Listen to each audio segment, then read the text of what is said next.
मैं जो भी कर रहा हूँ बिल्कुल सही कर रहा हूँ। मेरा फैसला सही है। याद है ना, आज शाम लड़की का हाथ मांगने जाना है। लड़की का हाथ तुम मांगोगे। आखिर तुम खानदान के बड़े हो। बहुत जल्दी नहीं सर।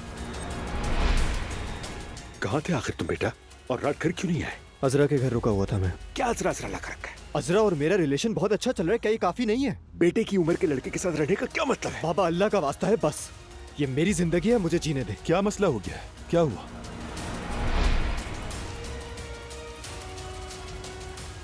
क्या हुआ बेटा, ठीक नहीं लग रही? अजलान शादी करने वाला है। क्या? आज वो उस लड़की का हाथ मांगने जाए जो उसकी अम्मी ने ढूंढी। अजलान, उमर साहब अब तक नहीं आए। आ गए। Good evening everyone. अस्सलाम वालेकुम।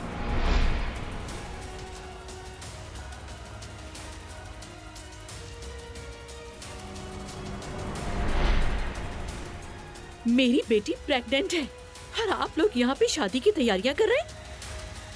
अजलान, दुआ प्रेग्नेंट है।